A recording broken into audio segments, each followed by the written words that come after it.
Miami fans, let's have a conversation here because my mentions have been a little bit busy over the course of the last few weeks when it comes to how I feel about Miami.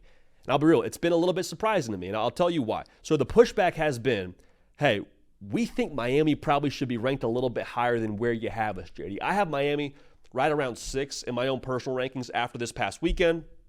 Miami fans think they should be top 5. I get it. I understand it. I'm here for it. Miami fans are also upset with where I have Cam Ward in relation to the Heisman Trophy race. I think Ashton Genty's been unbelievable. I think Travis Hunter's been unbelievable. And I think Dillon Gabriel has that Heisman moment with what he did against Ohio State. So, with that being said, this pushback here, I think we're not getting each other here when it comes to where we stand with Miami. College football sickos, make sure you're subscribed right here to the On3 YouTube channel. College football, nothing but college football all year round. I think the thing that I've seen the most in my mentions is this guy's a Miami hater. This guy doesn't like the Canes. This guy's somewhat, somehow, some way against what we're doing out here at the U. Put a pin in that. Preseason, here's what we said about Miami. We said Miami's going to win the ACC when I believe they had the 3rd best odds to win the conference. We said Cam Ward wouldn't just have a good year. We said he will have a top 5 statistically historical season at Miami this upcoming season in terms of what they've done there over the school's history. We said that. We also said Cam Ward to Xavier Restrepo would be a top 10 duo in the sport. Again, this is all preseason.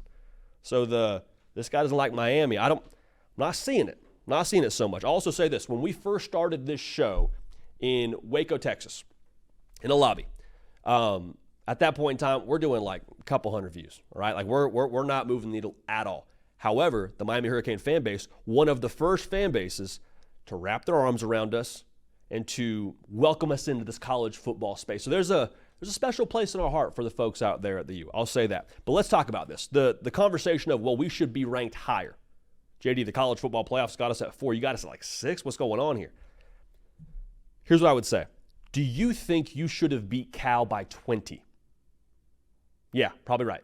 Do you think that you should have been within 4 points of Virginia Tech? Absolutely not. Should Duke ever, in any world, be up at the half against Miami with that roster, with Cam Ward? And this is not throwing shade on those operations. Like, this is just, I think, expectations that Miami would have of their own team, that the fan base would have of their own team. And I think with how much we expect of Miami, it's fair to be a little bit disappointed when they don't meet your expectations. Like, if you have a super smart kid and he gets a B+ in a class, you're not patting him on the back for getting a B+. You're saying you are a 4.0 kind of student. Why are we getting a B+? And so that's not me saying that we're docking Miami down because they've won football games. I'm docking Miami because I haven't seen them play 4 quarters of football. And if they do play 4 quarters of football, y'all, there's an argument for them to be a top 3 team in America. Full stop. Like, that roster, when Cam Ward is on, with what they are offensively, like, there is an argument for them to be a top 3 team, right? That's me telling you this right now. So I would also say this. When it comes to the rankings, those change every week. Like, where I have Miami this week and where I have Miami in 2 weeks, it's a fluid conversation. That's what we're doing here. This is not a projection or a prediction. This is where we see them right now. And the potential of Miami is massive. I already told you, I think they are potentially a top 3 team.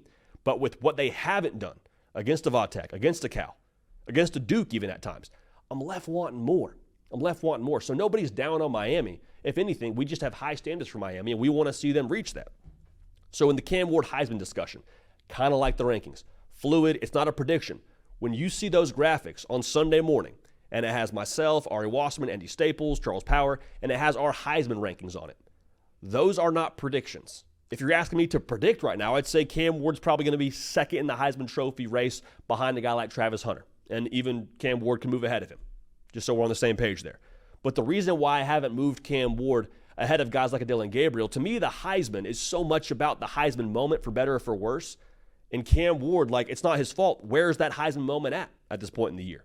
Like, the Cal game was phenomenal against, a Cal team that, quite frankly, you should have probably beat the brakes off of a little bit more, but it is what it is. You don't have a bunch of big games in November. Like Florida State, they were pretty mid, so we can't give you a ton of credit when it comes to the Heisman Trophy race there. You have Duke. Okay, great. It's Duke at Georgia Tech. Awesome. Wake Forest, Syracuse. I think the stage for Cam Ward, if you want to win the Heisman Trophy, is that ACC title game. Like, that's the opportunity now where the entire country will be watching. It'll be, you would have to believe, a team like a Clemson or SMU. That's your stage if you're Cam Ward to go win the Heisman Trophy. I'm not down on what he's done to this point in the year, but I compare it with what Travis Hunter's done.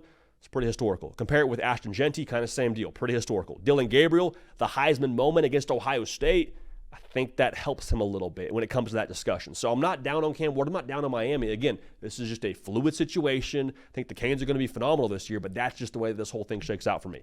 So I want to leave you with this. I am not grading Miami against the, well, they won 7 games last year curve.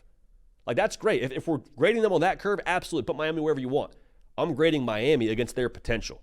I'm grading Miami against the idea that they, I believe, in that locker room have national title aspirations. Now, will they get there? They have the potential to, I think, really make some noise in that discussion based on what they have on this roster. Again, the potential of what they have, what they did via the portal, what they are right now in the trenches. They have the key ingredients. To me, the key ingredients to go compete for a national title, line of scrimmage play and quarterback play. Quarterback play, you are behind nobody in that discussion. What you did via the portal to go get a Simeon Barrow, a Tyler Barron, what you have up front with Francis Mauigoa, like, they got the pieces here to make it all go. I want to see it all go consistently. All right, so Miami fans, I hope we weren't unclear there. I hope we were able to have a good heart-to-heart, good transparency, and excited to keep this conversation going with y'all. So appreciate y'all getting at me on the socials, Instagram, Twitter, @JDPicKell. And most importantly, make sure you are subscribed right here.